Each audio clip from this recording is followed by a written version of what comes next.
So Tosca, I gave you those 3 or 4 different use cases. One being of a student who is a rising 8th grader, good at extracurriculars, but still hasn't figured out what career she wants to do.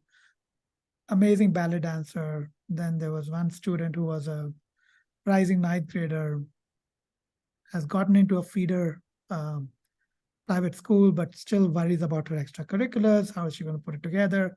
Very worried that this summer she doesn't know what she's going to do because she got into the program, the high school program, but her summer she doesn't know. So she's asking me, should I do ATDP? Should I do an AP course? And they're looking at me with like as if I have some magical wand in my hands.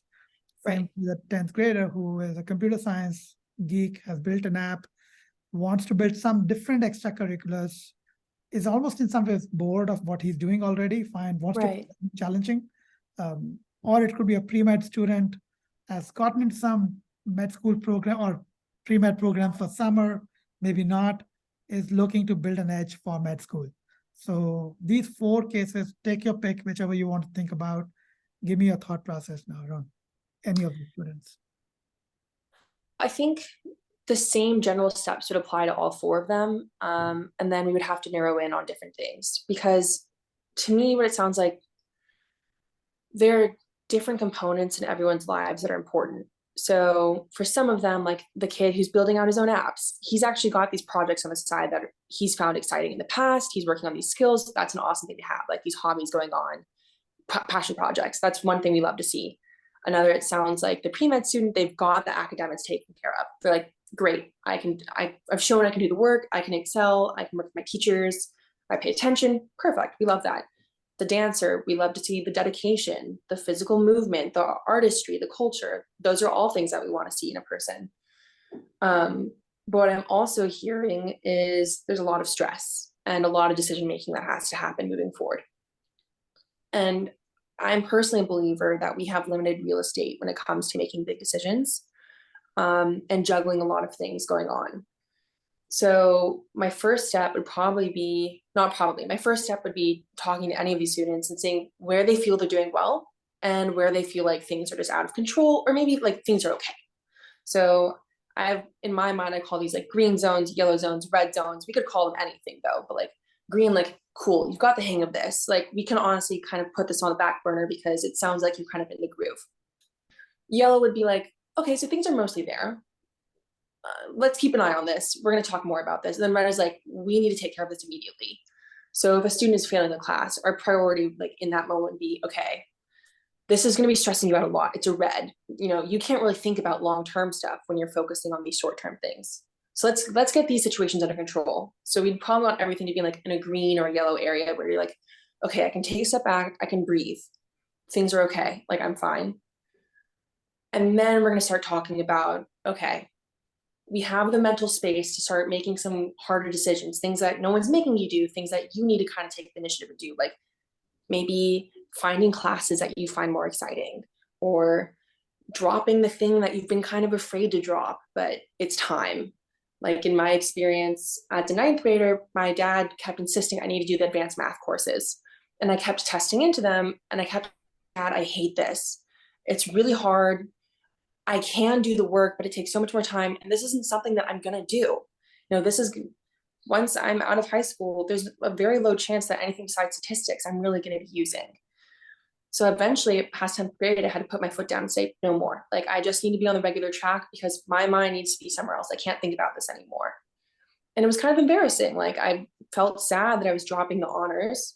I don't regret that decision at all, though, because that gave me the time to think, okay, like, now I can go do a semester away in DC and meet all these people. And I had so much more energy and mental space for stuff like that. So what I'd say is, like, things kind of need to get to that baseline first, and then we could work with the students on leveling up in certain areas.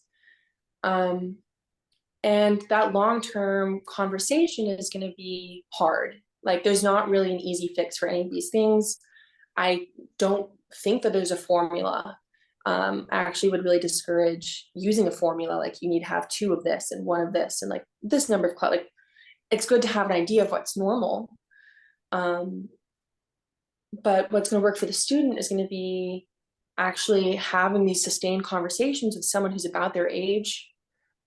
I was just pretty recently in high school myself, but also I see the other end of it. I see what it's like when someone gets into college, and I know who's struggling and who's not struggling, and who's having a fulfilling graduation outcome and who's not, and who's really floundering. And helping guide these students towards passions that are going to be sustainable for them and exciting, and like developing a strong sense of self that the student also recognizes is not permanent. Like who you are in high school is hopefully just a baseline or like a launching point for whatever you're going to do past high school.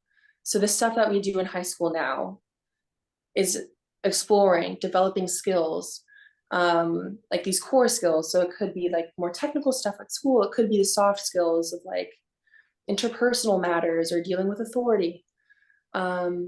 And also the skill of exploring and being open to new opportunities that are going to serve them well once they have to make these even bigger decisions, because it's not going to stop in high school. So If I were to give it a structure, would it be maybe the first 2, 3 sessions figuring out the red, yellow, greens, fortifying the greens, looking at the yellows, and very quickly addressing the reds. Reds could be something on the lines of, to your point about the math, or maybe lack of enjoyment at school in general, passion for classes specifically, or could be just being overwhelmed with the number of things they've taken on their plate. So we would address those either with executive function coaching, maybe if there's need for academic involvement, we have tutors in the team as well. If there is, they're overwhelmed thinking when they're going to take SAT, ACT, you bring in somebody like Shruti to work those things on the SAT, ACT front. And once those reds have been pseudo converted to oranges, if you will, not yellows yet, but ambers, but getting in progress, and there's a team of people working on that front. An area I can see you working with them would be maybe, like you said, standing up for themselves. Maybe it's interviewing skills, maybe it's networking for a conference, or just having knowledge of newer topics beyond the basics of what they do, and could be seminars of those kind, right? So if that's what the student wants to do, is that where you're going with the, like maybe you have like 10 sessions in a whole year with right. So how would that be? So that's all stuff I would love to talk about with a student. I think those are all really important skills. And then there's something else that is maybe even more straightforward, is how can we get the student busy with stuff that makes them feel energized and keeps them interested in the world. I remember I visited the Florida Institute of Technology when I was visiting schools. I visited like 30 or something like that, some crazy number. And I still remember the admissions officer saying, we're an institute of technology, we're looking for engineers, we're looking for scientists. However, one of the things that we still care the most about is the personal essay, because how well they write is one of the best predictors of how they're going to do at school, which to me says there are some soft skills, interpersonal skills, or just communication skills that are just as much a predictor of success as academics. So part of those communication skills are maybe the bread and butter of being able to talk, present yourself in a confident way, but some of that is interest in the broader world. So it's like, are you reading about what's going on? At least in the field that you're interested in. Do you have things that you just like talking about, or things that you know a little bit more, like random niche hobbies that are going on? Or are you just spending all of your time watching? I mean, this is no judgment, because I've been in this place too. Yeah. But are you spending all of your time on Netflix, and like it's not really a fulfilling, engaging experience? Are you just trying to numb out because you're so stressed? Because if you are numbing out, to me, that's time that you're missing to be going and doing stuff you like. Like if you like drawing, are you illustrating in your free time, or are you journaling if you're a writer, or these side things that no one else can tell you to do, like in your free time? Because when you get into an interview, or someone asks you about what's going on in your life, the conversation of academics, extracurriculars, that stuff is pretty short for the most part, unless you have something really elaborate going on, especially for high schoolers. I mean, you haven't had a lot of time as a high schooler to really build something. In most cases, maybe you have.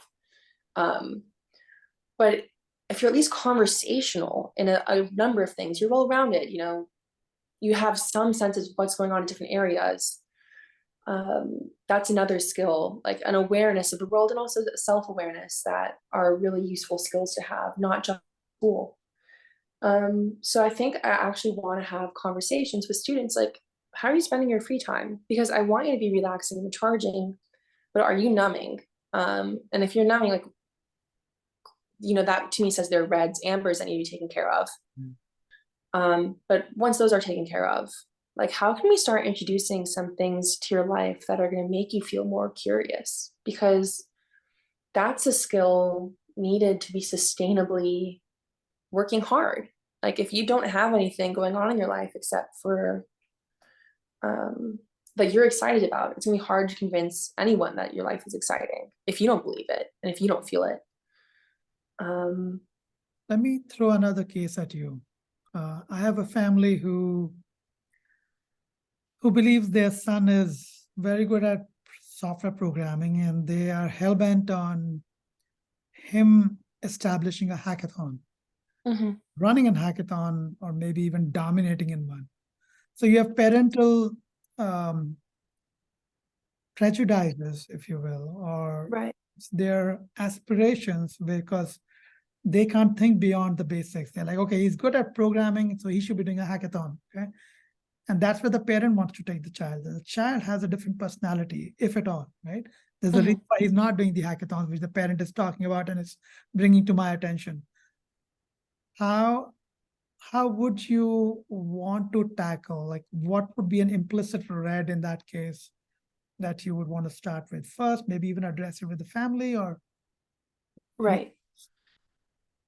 Well, to me, that sounds like trying to force something that maybe isn't really suitable. Either the student isn't ready to, or just fundamentally they aren't interested. So the first thing is like figuring out, is it that the student is afraid, they're not confident they can pull this off, but secretly it's something that they're really interested in? Or is it like, he's just not interested, he doesn't want to run it, it sounds like a huge headache, it's not his thing, he would rather do the hackathon than be in a hackathon, or he doesn't feel like he has the skills yet, or, you know, that would be part of the conversation. Another thing is, when it comes to parents, let's take these parents, for example, it's their idea that the student do it, and they're the one pushing it. If the student isn't intrinsically motivated, that means they don't themselves want to do it, then we're forcing it at that point. And I think forcing the student to do something, I mean, a parent can force their kid to do stuff. They're the parent, right? They have the control in that situation. But forcing the student to do stuff, they're just going to do it until they can't be forced anymore, right? So the student's going to leave home, they're going to have their own life, and then, you know, for the most part, I think that forcing is going to stop. So we're delaying the inevitable of the student not wanting to do it. When I think a better solution is acknowledging, okay, in an ideal world, this would be one option, but we need to work with the students' strong suits, not against them, because it is so much more energy to try to swim upstream instead of saying, okay, this is just the way the river is going, how can we make that work? And if the student seems more excited, like, that's the time to start looking for other things for that student, I think. You almost are going back to, I think in some ways, if I connect the red, amber, and blue to it, it's on the same lines. Student doesn't want to do it. You think you want to do it. Parent wants to do it. Student is like, he's just being passive aggressive about it.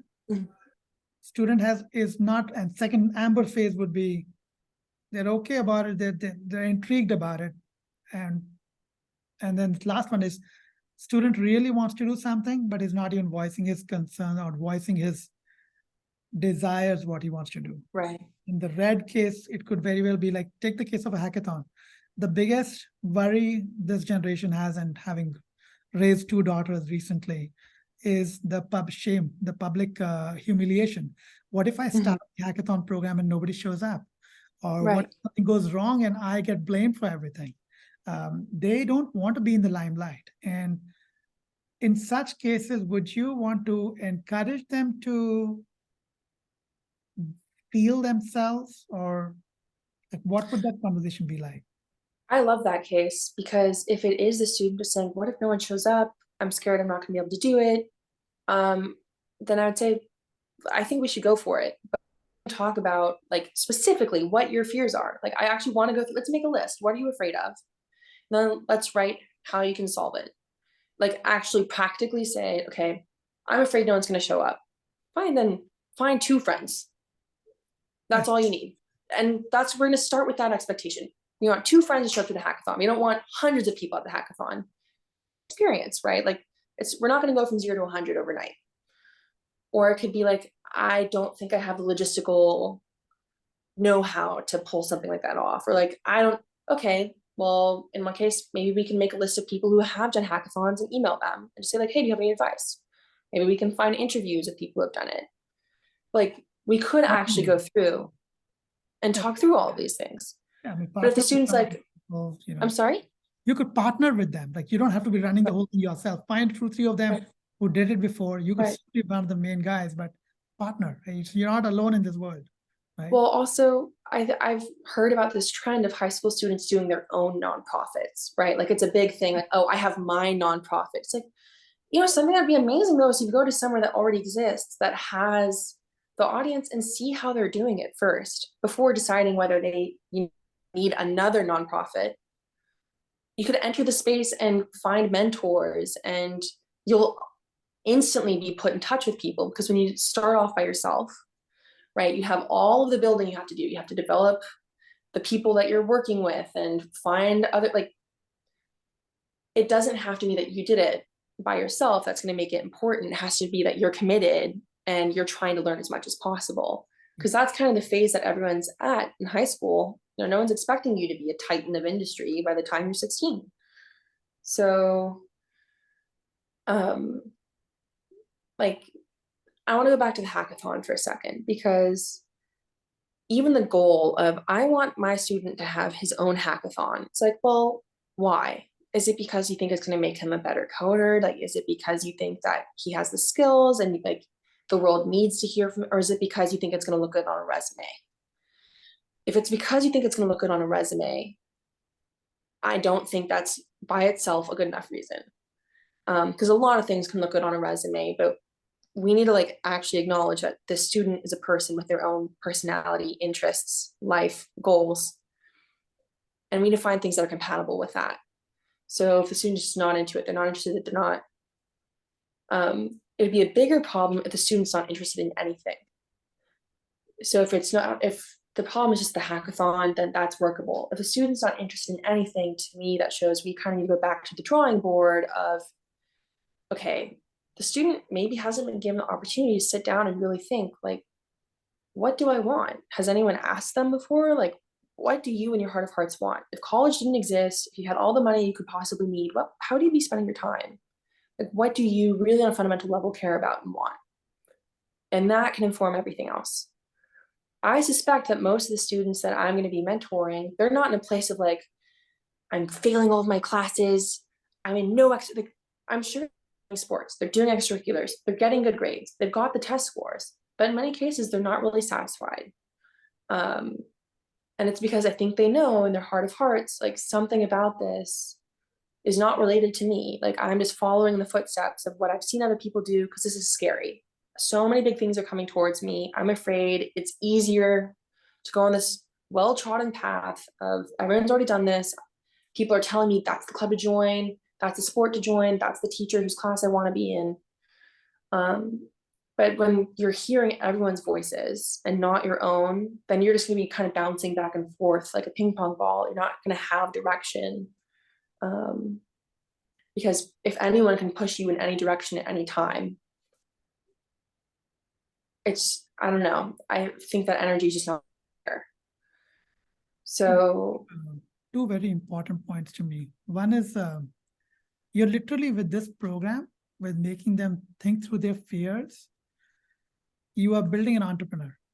You're building somebody who has an idea, has a dream, and you're helping them break it down into smaller tangible components, and you're able to show them some areas that they need to work on. So you're almost like an executive coach at that point for a budding entrepreneur, right? Because building the hackathon, doing that whole process sounds daunting on the face of it, but let's pick it in smaller chunks. Let's get rid of other reds before we start putting in more reds along the way, right? That's one. And the other part is, when we started this conversation, we talked about therapists. Are we becoming therapists? No, we're not. We are being executive coaches for these students to get them into peak performance, because therapists typically come in when there's dire straits, when there's depression, when there's all things have gone wrong. I mean, if you've reached that stage, maybe there's a place for Tosca to still come in with something, but it's a lot slower pace. But when you are, when crap hasn't hit the fan yet and things are just bubbling, that's where you could come in and you could actually solve something very beautiful, something very pristine, right? So, I mean, I don't know if you get it where I'm going, but I see it as a very cool, an angel coming in and saying, hey, let's solve, let's stop, let's figure a way out, make this work. If we don't, you could land up somewhere else. So, but yeah, so I see where you're going. Cool. Well, I think these students just need someone who they can talk to who is not an adult, in the same way that their parents might be an adult, but who isn't like just another high school student who has just heard stuff and is repeating what they've heard. Because, that balance between like a trusted resource and someone you can relate to can be hard to find. And in my experience with people like academic advisors, they aren't making the real space to sit and listen. They're just like trying to knock things out with you. So it's like, okay, is this a class? Is this the class? Is this the class? Instead of like, okay, be real with me. Do you really enjoy French? Is that really what you want to be spending your time? Like, and they're not going to sit and hear all the stories about the time you visited France. Like, they don't have the time for that. But I think that a lot of these big decisions that students are making, like, really, what kind of high school experience do I want to have? What kind of college experience do I want to have? Those are huge choices, right? So having like a quick 30-minute conversation is not enough. Yeah. And also, I think a lot of parents, this is a different time, and I don't want to say that parents aren't qualified. Parents are in some ways the most educated on their kids, right? Because they just know what their kid is like. They live with their kid, they're related to the kid. And that's a really important aspect of the relationship. But I also think that parents maybe haven't been in high school recently or in this college environment recently. And, they're trying to come up with solutions, which I think is amazing. Like, I think it's good to have such involved parents, but there needs to be more voices when it comes to, trying to figure out how these things work in a very practical sense. Like someone who's actually on the ground who can give that advice of like, okay, I like where you're going with that. I like where you're going with the hackathon. Let's think like, how can we do this in a way that really makes sense for high school, for college students?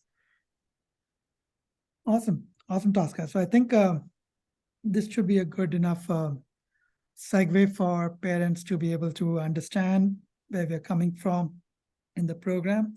And as you said, this is going to be very personal for each student. We're not coming up with a set of 10 things that we're going to do. If we do that, that's the mojo is lost in that process. Right. So what would you want your students to be prepared with when they show up? Would you want them to have, like, what some of the prerequisites they should think about before coming in for the first meeting?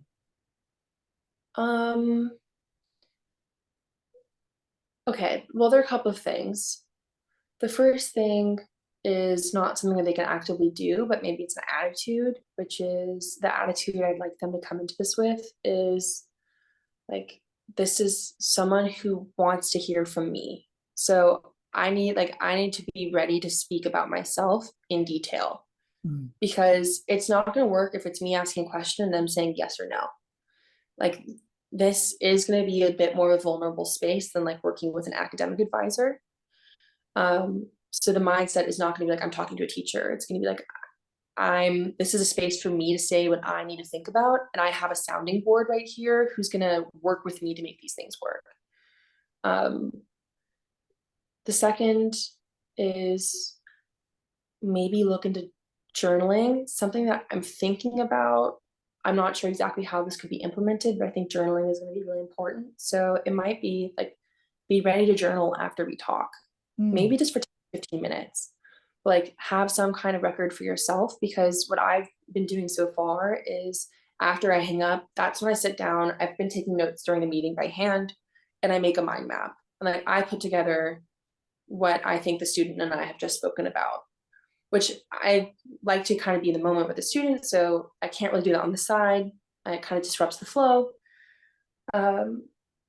So I have my ritual for after the meeting, which is like, okay, now I can remember what we talked about, where things that I need to bring up again the next time we meet.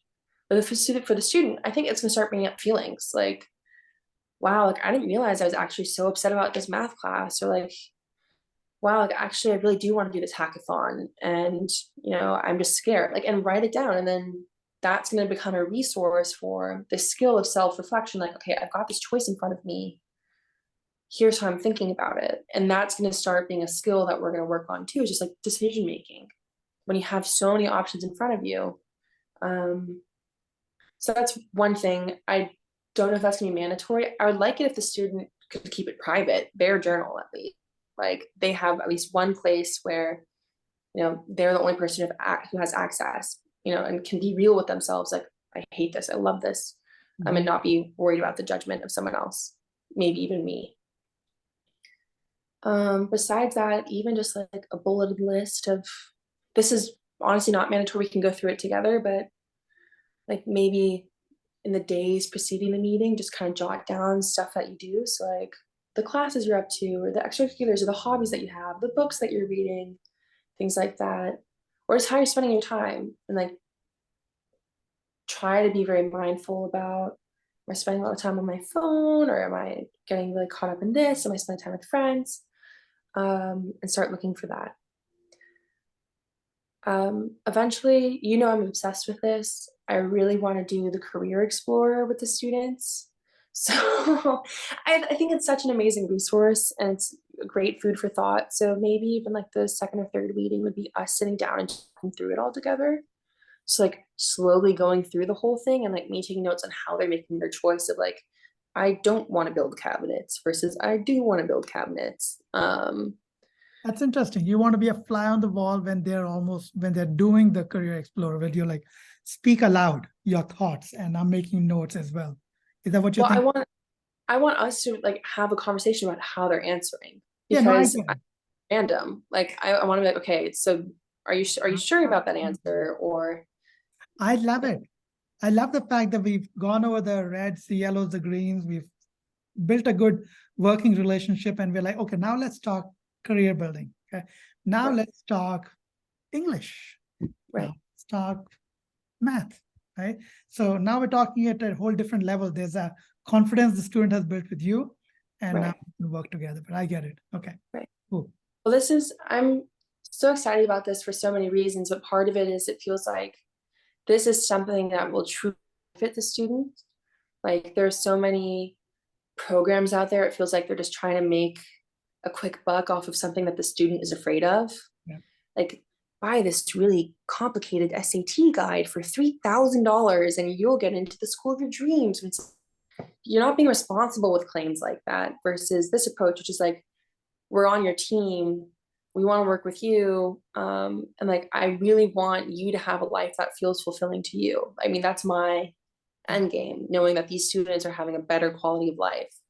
It also helps education counselors like me not judge my students. Like, for example, I have a clear litmus test when they come to me in the 11th grade.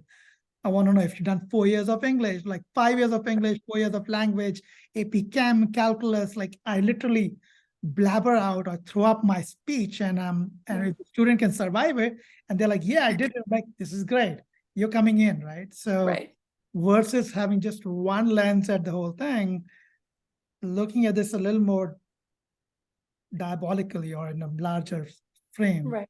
it helps me as well. So I'm excited. I'm going to be part of one of your students. I might sit in at least on one session with at least Please one. do. I would love that. Yeah. But this is great. Thank you. I'll Yeah, of course.